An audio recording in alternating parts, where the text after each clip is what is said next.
ఇంట్లో పెద్ద గొడవ జరగడంతో ధీరజ్ ప్రేమతో ఈ విధంగా అంటూ ఉంటాడు. ఇదంతా నీ మూలంగానే జరిగింది. అయినా నేను డాన్స్ క్లాస్‌కి వెళ్ళకని చెప్పాను కదా!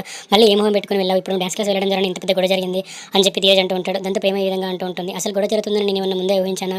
మనకి కష్టమవుతుంది కదా! నువ్వు కష్టపడుతున్నావు. అందుకే నీకు సాయం చేద్దామని చెప్పి నువ్వు వద్దన్నా కూడా వినకుండా నేను డాన్స్ క్లాస్‌కి వెళ్ళాను. కానీ ఇప్పుడు ఇంత పెద్ద గొడవ జరుగుతుందని నాకేం తెలుసు అని చెప్పి ప్రేమ అంటూ ఉంటుంది. దాంతో ధీరజ్ ఈ విధంగా అంటూ ఉంటాడు. ఇలాంటి రోజు ఒకటి ఏదో వస్తుందని నాకు ముందే తెలుసు. అందుకే నేను వద్దని చెప్పాను. మా నాన్నగారు ఇప్పుడిప్పుడే నాతో మాట్లాడుతున్నారు. ఇప్పుడు ఇంత పెద్ద గొడవ జరిగింది. ఇక మా నాన్నగారు నా మొహాన్ని మా నాన్నగారికి ఎలా చూపించాలి? మా నాన్నగారు నాతో మాట్లాడతారా? అయినా మీ అమ్మ నాన్న కొంచెమైనా బుద్ధి ఉందా? మీ అన్నయ్య అయితే వాడు మనిషి అసలు నాకు అర్థమవ్వట్లేదు. ఎందుకు ఇంత పెద్ద గొడవ చేశారు? నువ్వు డాన్స్ క్లాస్‌కి వెళ్తే వాళ్ళకేమవుతుందట అని చెప్పి ధీరజ్ అంటూ ఉంటాడు. దాంతో ప్రేమ ఈ విధంగా అంటూ ఉంటుంది. అసలు వాళ్ళు ఎందుకు ఇంత పెద్ద గొడవ చేశారో నాకు కూడా తెలియదు. అసలు మా నాన్న ఎందుకు ఇలా చేశాడో నాకు తెలియదు. మామయ్య గారు ఎంత బాధపడుతున్నారో అని చెప్పి ప్రేమ అంటూ ఉంటుంది. దాంతో ధీరజ్ ఈ విధంగా అంటూ ఉంటాడు. అసలు ఎంత గొడవ జరగడానికి కారణం నువ్వే. అసలు నీ మూలంగానే ఇంత జరిగింది. మనం పెళ్లి చేసుకోవడం ద్వారా నీదంతా జరిగింది. అసలు నిన్ను పెళ్లి చేసుకోకపోతే నేను మా నాన్నతో చాలా సంతోషంగా ఉండేవాడిని. ఇప్పుడు నిన్ను పెళ్లి చేసుకున్నప్పటి నుంచి మా నాన్నకు దూరం అయిపోయాను. నీ మూలంగానే ఇంత జరిగిందని చెప్పి అంటూ ఉంటాడు. దాంతో ప్రేమ కూడా కోపం వచ్చి ఈ విధంగా అంటూ ఉంటుంది. ఏంటి ప్రతిదానికి నువ్వే చేసావు నన్ను అంటున్నావు. నేను ఒకదాన్ని ఏం చేశానని చెప్పి అంటూ ఉంటుంది. దాంతో ధీరజ్ ఈ విధంగా అంటూ ఉంటాడు. ఏం చేశానని ఇంకా సిగ్గు లేకుండా అంటున్నావా? నీ మూలంగానే కదా ఇంత జరిగింది. అసలు గొడవలన్నిటికి కారణం నువ్వు. నేను ఇంట్లో నుంచి బయటికి గెంటేస్తే కానీ ఏ గొడవలకు సొల్యూషన్ దొరకదు అని చెప్పి ధీరజ్ అంటూ ప్రేమను ఇంట్లో నుంచి బయటికి గెంటేస్తూ ఉంటాడు. దాంతో అక్కడ ఉన్నవారందరూ షాక్ అయిపోయి అదేంటి ధీరజ్ ఇలా చేస్తున్నాడు అని చెప్పి అలాగే చూసి